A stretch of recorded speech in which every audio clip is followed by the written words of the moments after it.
Me gustaría que antes de ver nuestro texto se imaginara la siguiente escena. Puede cerrar sus ojos si quiere, imaginarse lo siguiente. Quiero que en su mente piense en un hermano o en una hermana que siempre está ahí para escucharlo. Piense en un hermano que siempre lo apoya en todo. Un hermano, una hermana que nunca peca contra usted. Un hermano que todo el tiempo lo apoya en todo lo que usted necesita.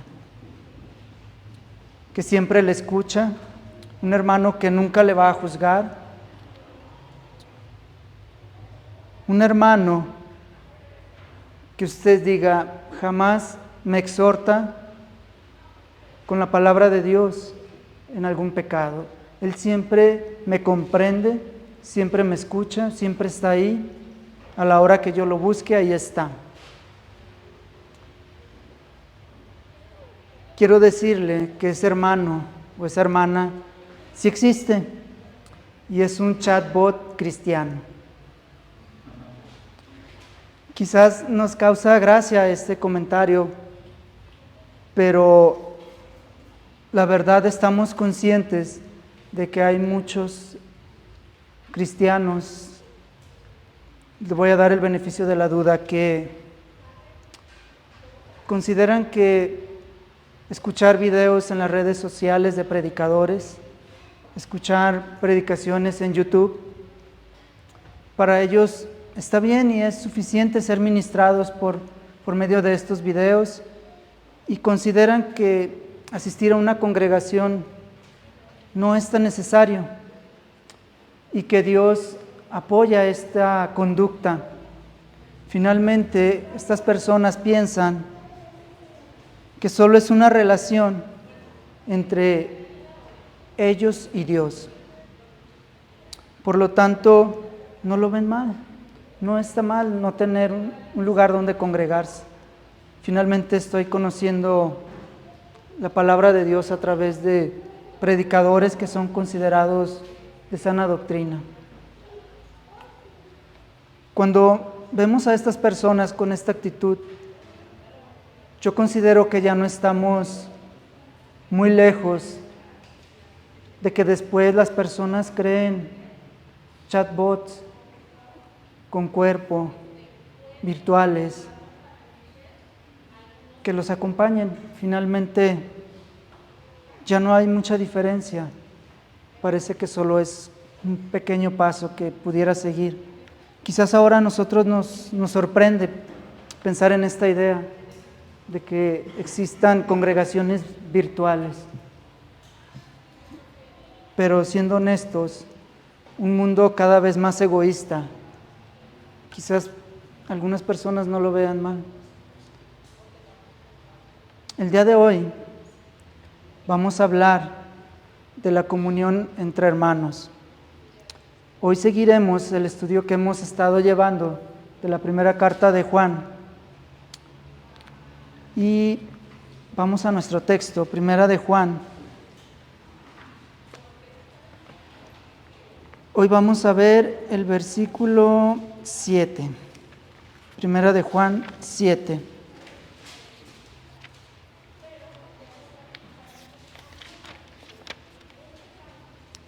Nuestro hermano Abraham ya nos estuvo hablando de la comunión que debemos tener, que debemos buscar, que debemos anhelar con nuestro Señor. Entonces, para entrar un poquito más en el contexto, vamos a leer Juan capítulo 1, primera de Juan capítulo 1, versículos 6 y 7. Si decimos que tenemos comunión con Él y andamos en tinieblas, mentimos y no practicamos la verdad. Pero si andamos en luz, como Él está en luz, tenemos comunión unos con otros. Y la sangre de Jesucristo, su Hijo, nos limpia de todo pecado. La predicación de hoy la he titulado La luz de Cristo nos guía a la comunión.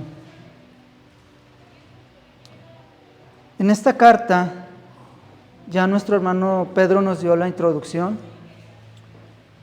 pero esta carta, si podemos notar, recordar, no hay un autor que se presente. Mucho tiempo se dudó de si fue Juan, el apóstol Juan, el que la escribió.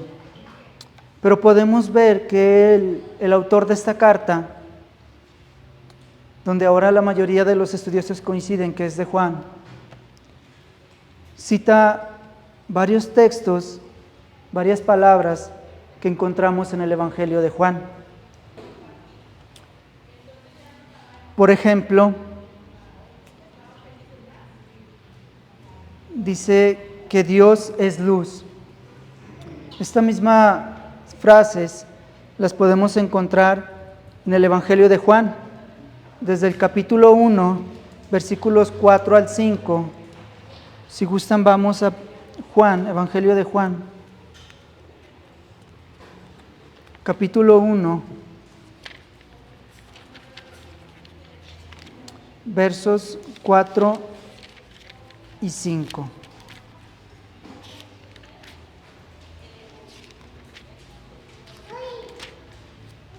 Dice, en él estaba la vida, y la vida era la luz de los hombres. La luz en las tinieblas resplandece, y las tinieblas no prevalecieron contra ella. Más adelante,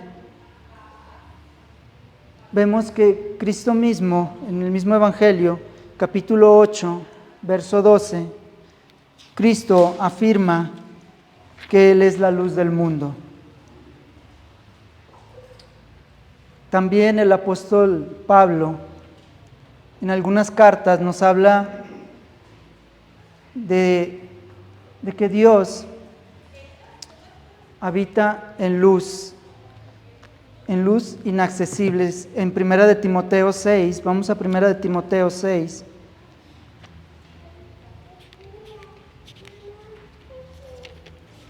Primero de Timoteo 6, 16.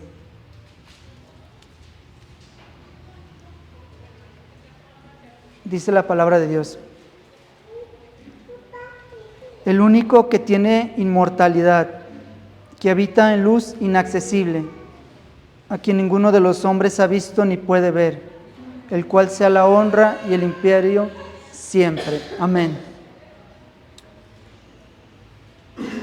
Y si recordamos también, nuestro Señor Jesucristo, en Mateo 5:14, nos llama a ser luz. En el famoso Sermón del Monte. Igualmente, Pablo, en Efesios 5:8, nos llama a ser luz. Y este llamado a ser luz, Pablo en Filipenses 2:15 nos dice que si tenemos comunión con Cristo, también nosotros vamos a ser luz, nosotros vamos a resplandecer. Vamos a resplandecer como luz. Y esa comunión con Cristo nos va a llevar a una identidad con Cristo, nos va a llevar a ser más como Jesucristo. Y podemos pensar que Cristo y nosotros somos uno. Y esto lo dice Pablo en Gálatas 2:20. Vamos a Gálatas 2:20.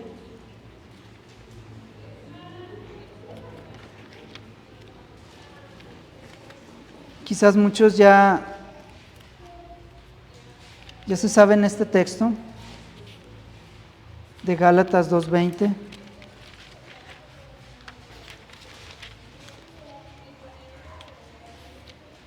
Dice Pablo: con Cristo estoy juntamente crucificado, y ya no vivo yo, mas vive Cristo en mí. Esa comunión que nosotros tenemos con Jesucristo, esa identidad que nosotros buscamos en Jesucristo, nos va a llevar a ser cada vez más como Él. Ahora viene una pregunta. Si mi comunión con Cristo es tan estrecha, y me atrevo a decir así como Pablo, que ya no vivo yo, sino Cristo en mí, ¿cuánta luz puedo reflejar? ¿Cuánta luz pueden ver las personas en mí? Quizás si nos comparamos con personas que roban, que matan, nuestra luz pudiera parecer muy grande, ¿verdad? Si nos comparamos con personas que se dedican a hacer cosas malas todo el tiempo, nuestra luz pudiera ser muy brillante. Pero si nuestra luz la acercamos a personas que viven en santidad, a hermanos que viven una comunión estrecha con Jesucristo, con Dios, ¿cómo se vería nuestra luz? Me gustaría que meditaran en esta idea. ¿Cómo es mi luz? ¿Qué tanto brilla mi luz?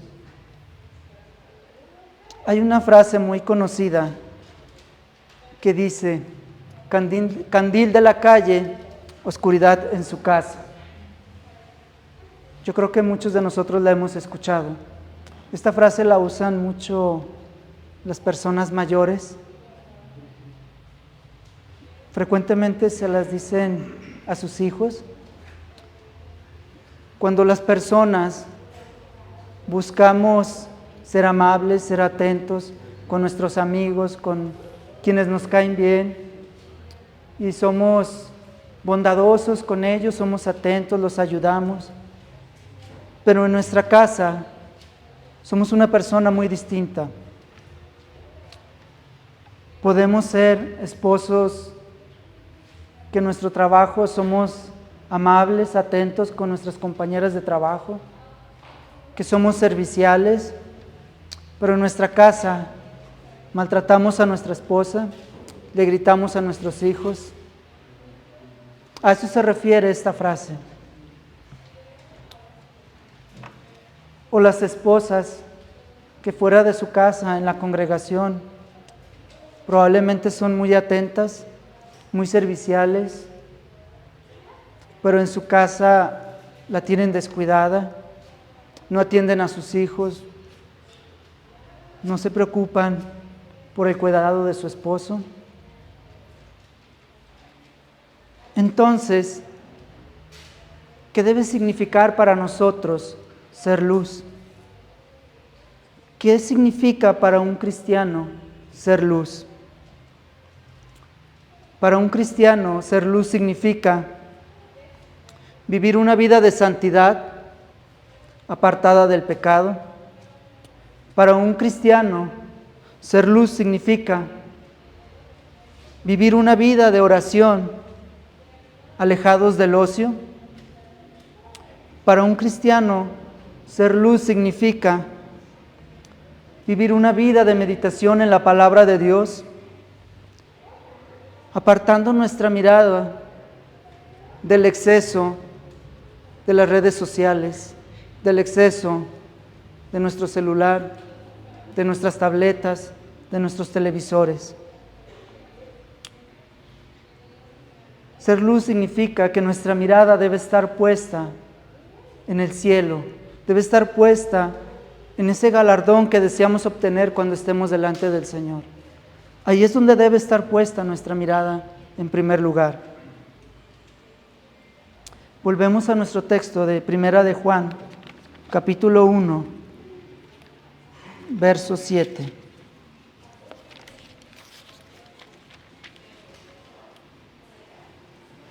Dice Juan: pero si andamos en luz, como Él está en luz,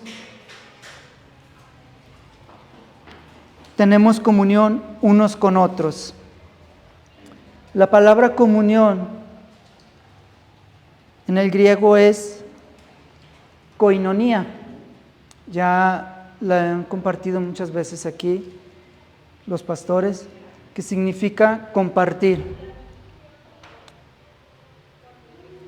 Muchas veces pensamos que este compartir, esta cercanía con nuestros hermanos, tiene un significado solamente, o una importancia solamente en este lado de la eternidad, físicamente.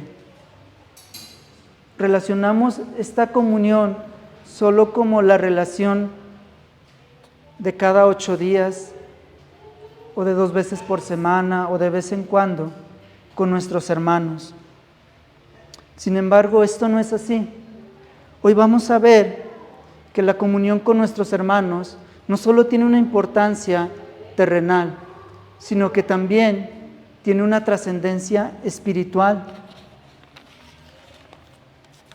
Y para ello vamos a ver varios textos bíblicos que nos hablan de que la comunión con nuestros hermanos va más allá de una simple relación de compañerismo, de amistad entre los hijos de Dios. El primer texto que vamos a ver está en 1 Corintios 1:9. Vamos a 1 Corintios 1:9.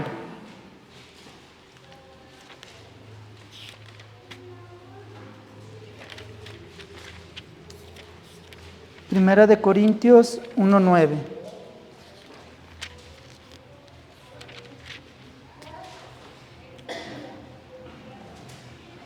Fiel es Dios, por el cual fuisteis llamados a la comunión con su Hijo Jesucristo, nuestro Señor. Pablo les está diciendo a los corintios que somos llamados para tener comunión con Jesucristo. Y esa comunión es entre nosotros. ¿Sí? Más adelante en esta misma carta, en el capítulo 10, 1 Corintios 10,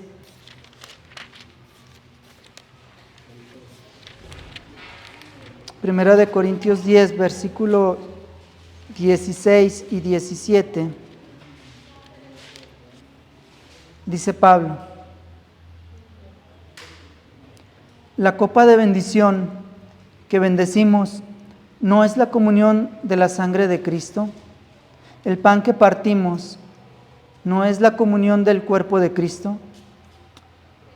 Siendo uno solo el pan, nosotros, con ser muchos, somos un cuerpo, pues todos participamos de aquel mismo pan.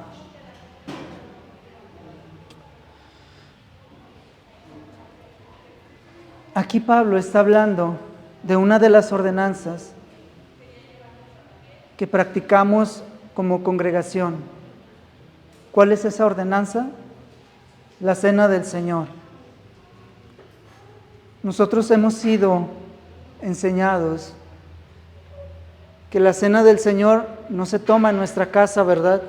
Nadie llegamos a nuestra casa un día y decimos: hoy voy a tomar la cena del Señor para recordar el sacrificio de mi Dios en la cruz, para conmemorar, para recordar, para meditar en lo que hizo Cristo por mí en esa cruz.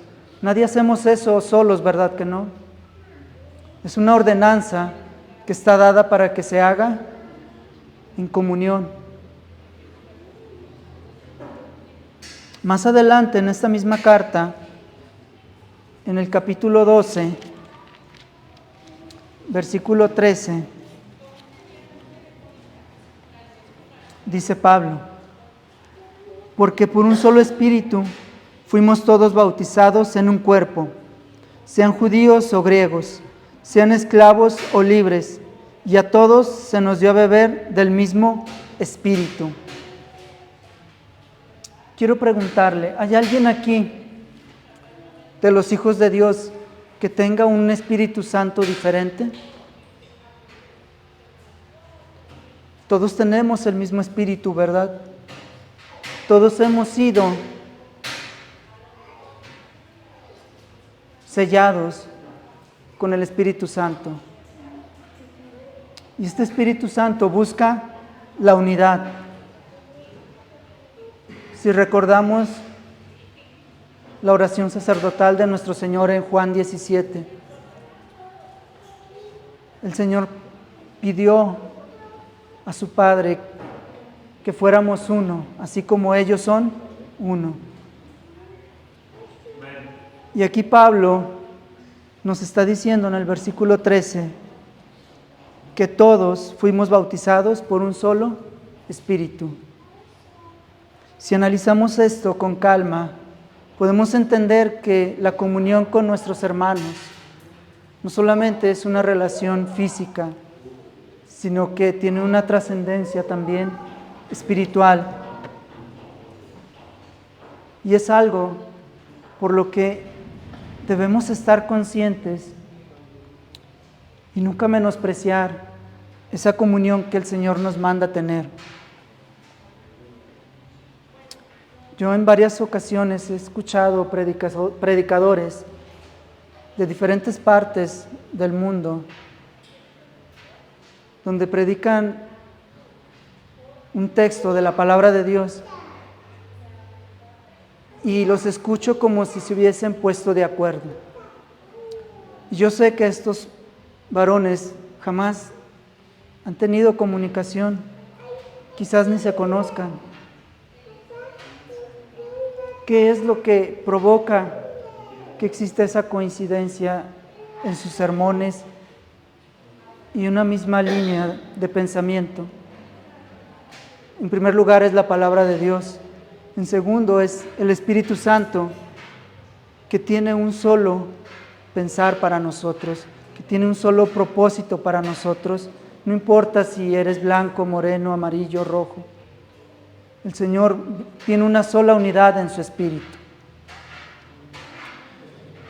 Pero, desafortunadamente existe el pecado. ¿Qué es lo que hace el pecado?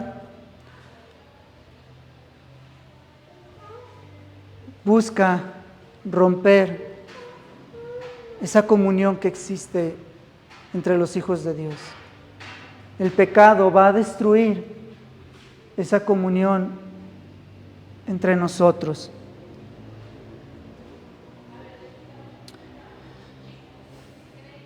Si nosotros dejamos que el pecado logre ese propósito, van a ocurrir muchas cosas tristes. Pero si nosotros estamos conscientes de que amamos al Señor, de que somos de Él, nosotros debemos amar lo que Él ama, que es a tu hermano. Nosotros debemos buscar el bien de aquellos que el Señor ama, que son nuestros hermanos también.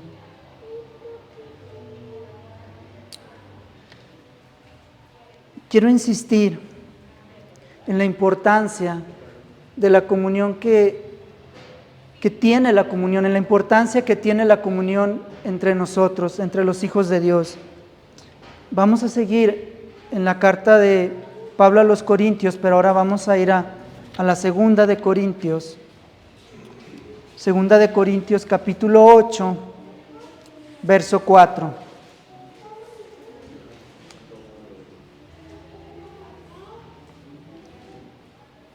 Aquí Pablo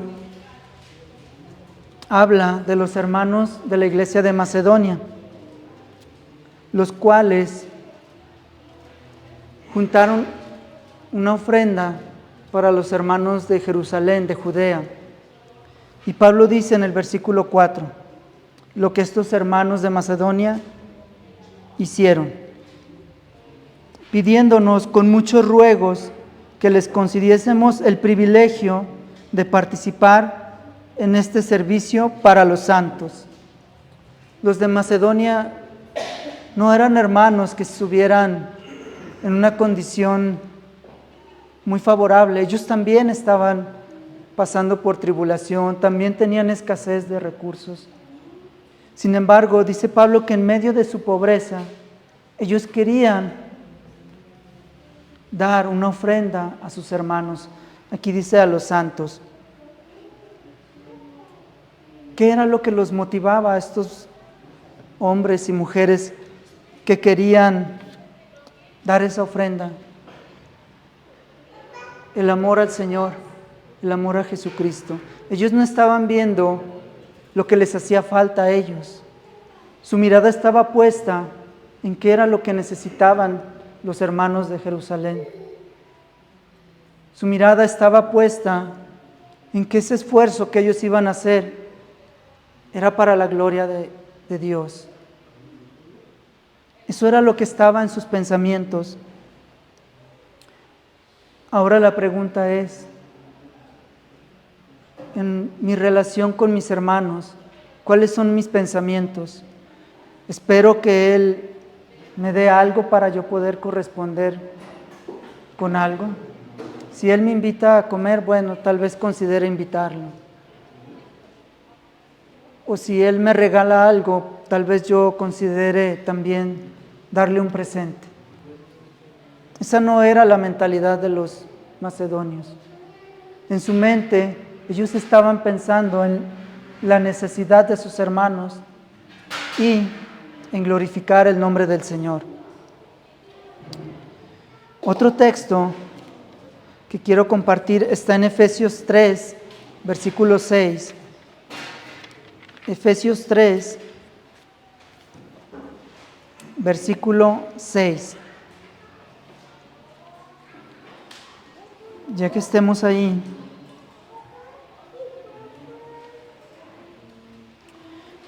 dice Pablo a los efesios, que los gentiles son coherederos y miembros del mismo cuerpo y copartícipes de la promesa en Cristo Jesús por medio del Evangelio.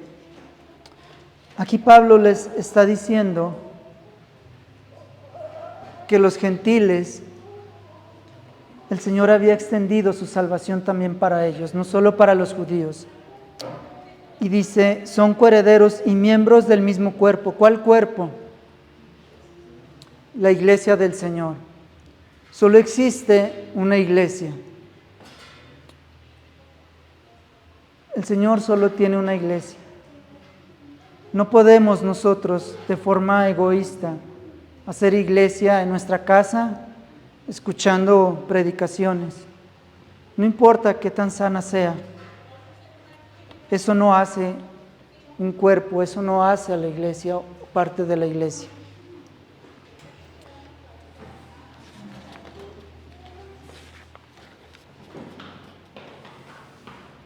Pero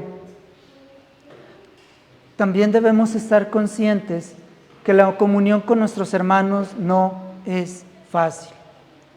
Ya dijimos que es por el pecado,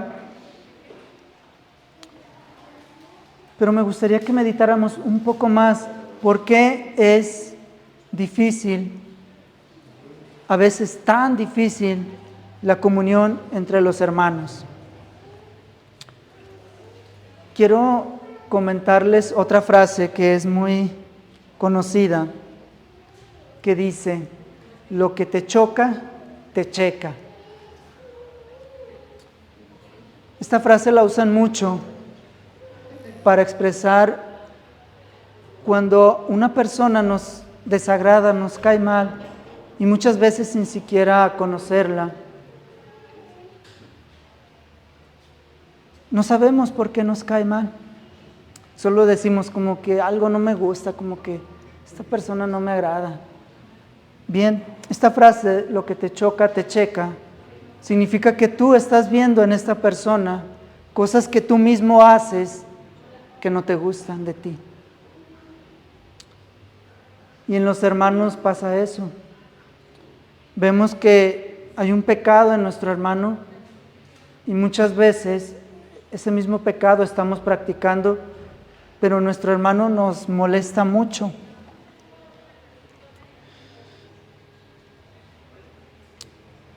Nosotros solemos pensar que nuestros hermanos pecan más que nosotros.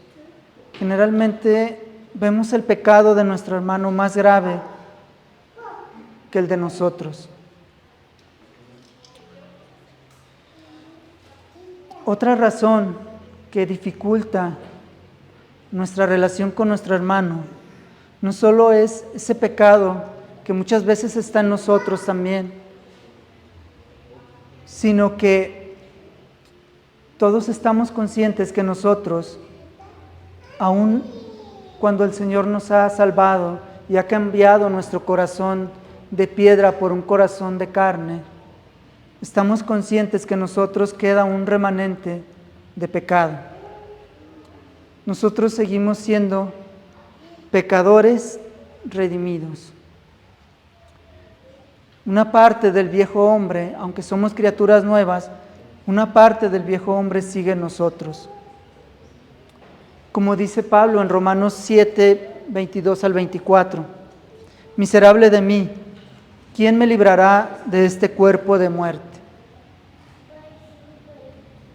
Este remanente de pecado que hay en nosotros, así como Pablo lo expresa, Pablo despreciaba este pecado que quedaba en él. Y muchos de nosotros también nos molesta pecar contra nuestro Señor, o yo espero que nos desagrade. Y nos molestamos contra nosotros mismos por pecar contra el Señor. Pero ¿sabe qué? Nos molesta más cuando nuestro hermano peca contra el Señor por ese viejo hombre que todavía está en él. Nos cae gordo ese viejo hombre en nosotros, pero nos cae más gordo ese viejo hombre en nuestro hermano.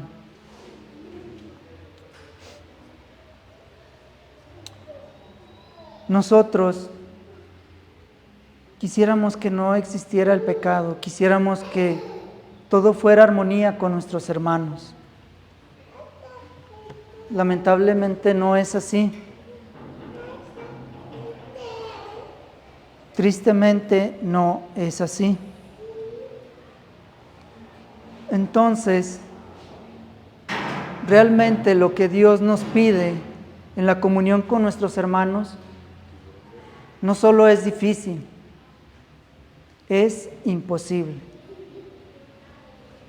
Es imposible que podamos llevarlo por nuestras propias fuerzas. Por eso es que necesitamos que Él nos ayude. Cuando nosotros tenemos cierto coraje, cierto rencor contra un hermano, porque muchas veces somos lastimados por un hermano, somos heridos, y no es tan sencillo perdonar ciertas ofensas, no es tan sencillo olvidar lo que nos han hecho algunas personas. Sin embargo, Dios nos llama a perdonar, nos llama a reconciliarnos, y no es fácil. Entonces, ¿qué podemos hacer en esas situaciones? Es buscar a Dios y pedirle ese amor, esa compasión hacia ese hermano. Pedirle que nos muestre cómo es que Él lo ve. Porque debemos recordar que ese hermano también es un hijo de Dios y que ese hermano también tiene el Espíritu Santo. Entonces no podemos despreciar lo que Dios ama, no podemos odiar lo que Dios dice que es suyo. No podemos guardar rencor contra un hijo de Dios. Es difícil, sí, pero Dios nos va a dar la fortaleza para dar el perdón, nos va a dar la misericordia para pasar por alto las ofensas.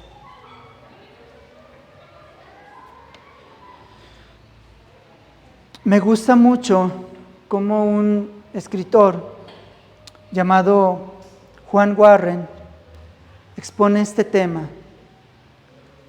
Lo voy a leer. El pecado lleva una serie de pérdidas. Por un lado, se pierde la palabra. Quien peca deja de practicar la verdad, como dice 1 de Juan 1:6. Luego, la verdad no está más en él, como dice 1 de Juan 1:8. Y más tarde, convierte la verdad en mentiras, 1 de Juan 1:10.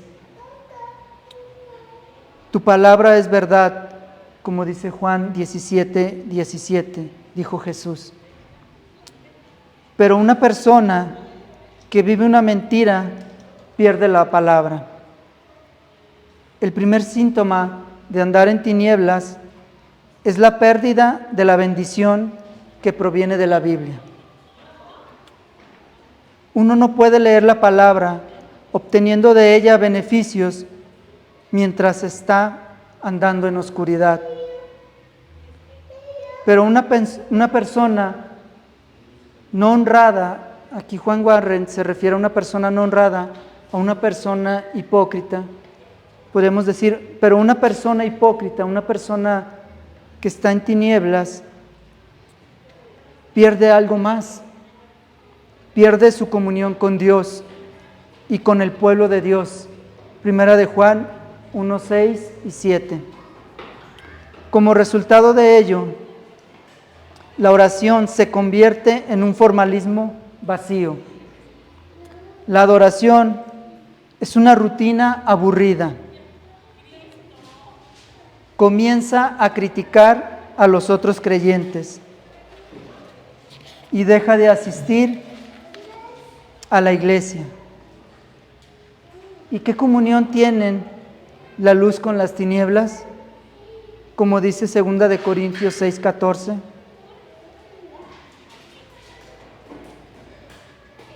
Fin de la cita. Podemos ver en este texto cómo el pecado nos va haciendo perder varias cosas. Primero, perdemos la bendición de la palabra de Dios. También perdemos la comunión con nuestro Padre. Y después, el siguiente paso, empezamos a criticar a nuestros hermanos. El siguiente paso es alejarnos de la congregación. Pero, hay un pero hermoso. Si volvemos a nuestro texto, en 1 de Juan 1:7,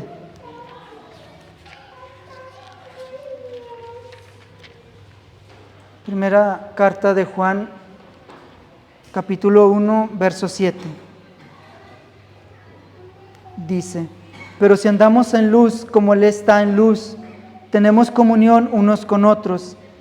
Y, aquí viene el hermoso pero, y la sangre de Jesucristo, su Hijo, nos limpia de todo pecado.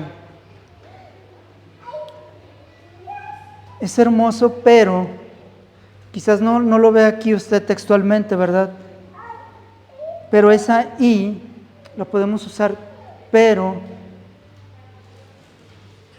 la sangre de Jesucristo, su Hijo, nos limpia de todo pecado. Vemos que hay una secuencia. Si vivimos en luz, la luz de nuestro Señor nos lleva a tener comunión con nuestros hermanos.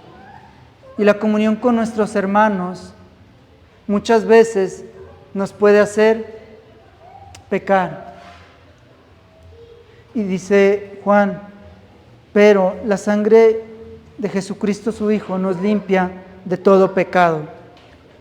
Probablemente aquí Juan, cuando dice que la sangre de Jesucristo su Hijo nos limpia, Juan esté pensando en los sacrificios que se ofrecían en el tabernáculo y después en el templo,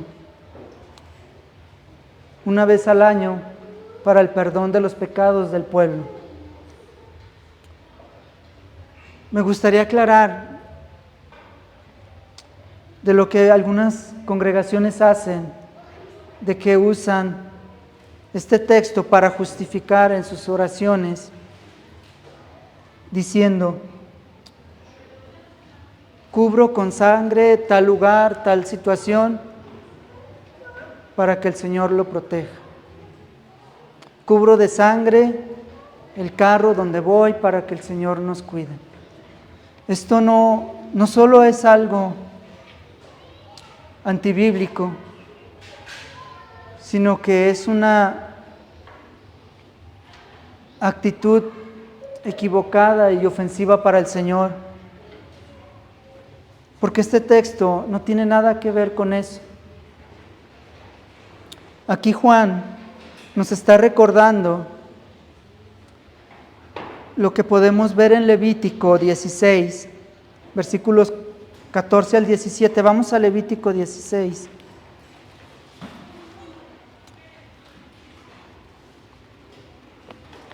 Levítico 16, versículos 14 al 16.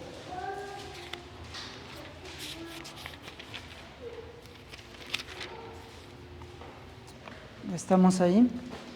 Levítico 16, 14 al 17. Tomará luego de la sangre del becerro y la rociará con un dedo hacia el propiciatorio, al lado oriental. Hacia el propiciatorio esparcirá con su dedo 7 veces de aquella sangre. Después degollará el macho cabrío en expiación por el pecado del pueblo. Y llevará la sangre detrás del velo, adentro, y hará de la sangre como hizo con la sangre del becerro, y la esparcirá sobre el propiciatorio y delante del propiciatorio. Así purificará el santuario, a causa de las impurezas de los hijos de Israel, de sus rebeliones y de todos sus pecados.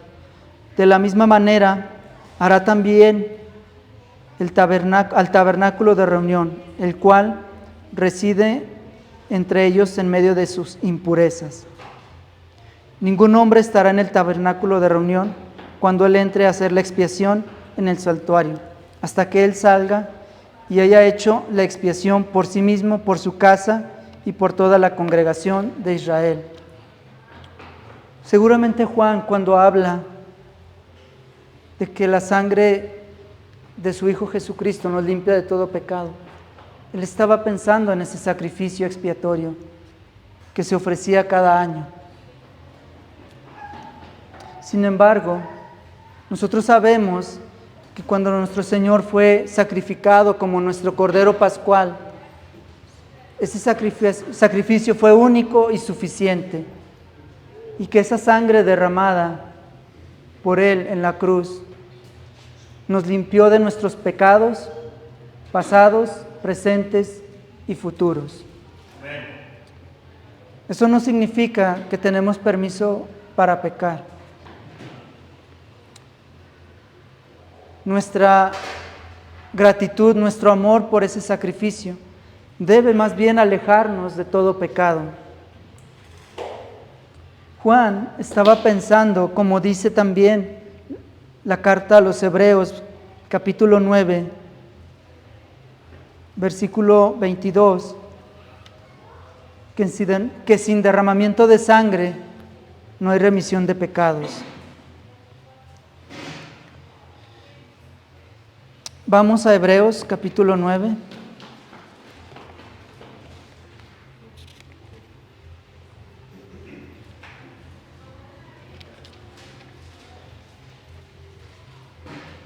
Vamos a leer el verso 7, capítulo 9, verso 7.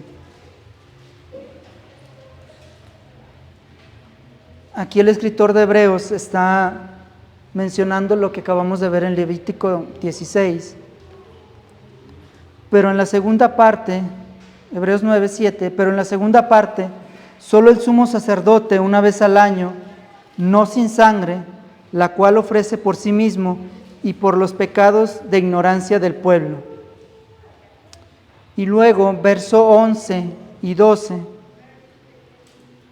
dice, pero estando ya presente Cristo, sumo sacerdote de los bienes venideros, por el más amplio y más perfecto tabernáculo, no hecho de manos, es decir, no de esta creación. Verso 12, y no por sangre de machos cabríos, ni de becerros, sino por su propia sangre, entró una vez y para siempre en el lugar santísimo, habiendo obtenido eterna rendición. Amén. Y como vimos en el versículo 22, y casi todo es purificado según la ley con sangre, y sin derramamiento de sangre no se hace remisión.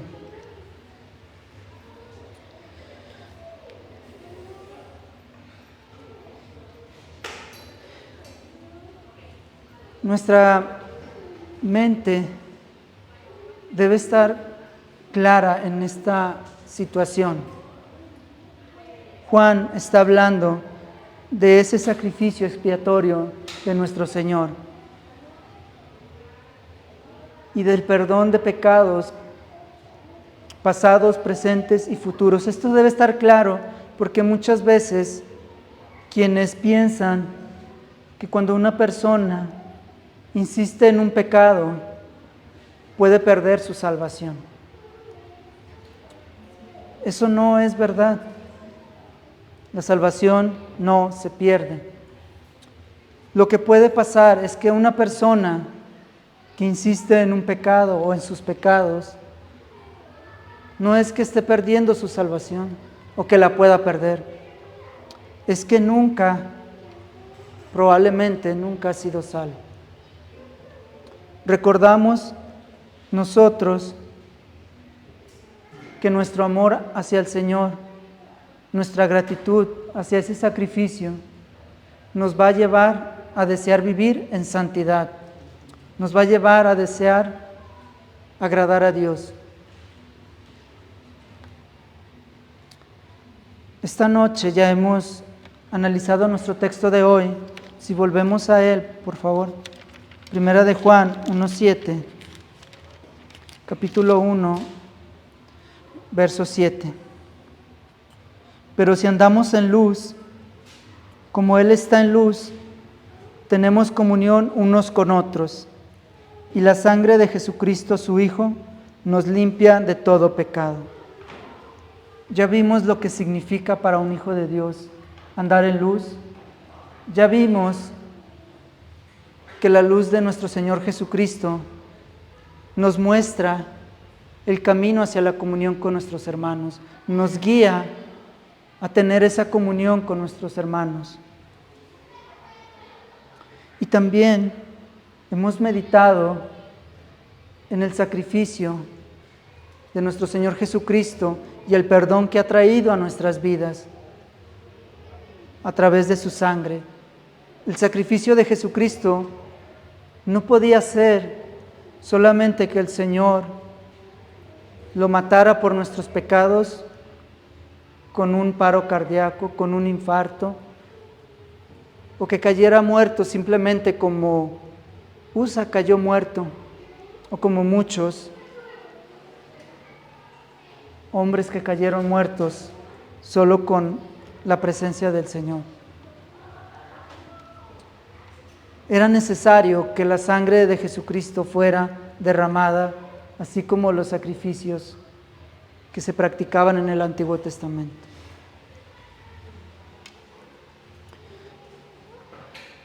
Nosotros debemos estar conscientes de la importancia que tiene la comunión entre nuestros hermanos. Ya también hoy vimos que la comunión con nuestros hermanos no es algo que solamente tiene implicaciones de este lado o físicas, sino que delante de Dios tiene una importancia mayor, una importancia también espiritual.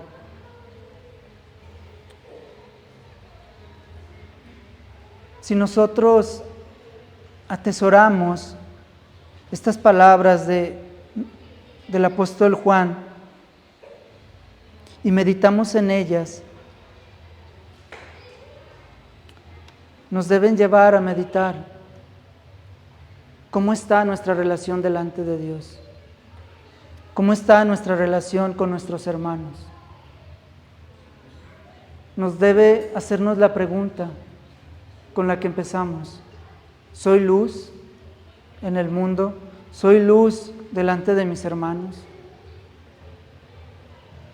Y si tú eres una persona que desea ser luz, que quizás está viviendo una vida de pecado, de oscuridad, y en tu corazón hay el deseo de buscar esa luz, si tú estás harto de vivir en la oscuridad, si estás cansado de ese pecado o de esos pecados que te hacen sentir en tinieblas, quiero invitarte a que reflexiones tu posición delante de Dios, la cual no es una posición favorable.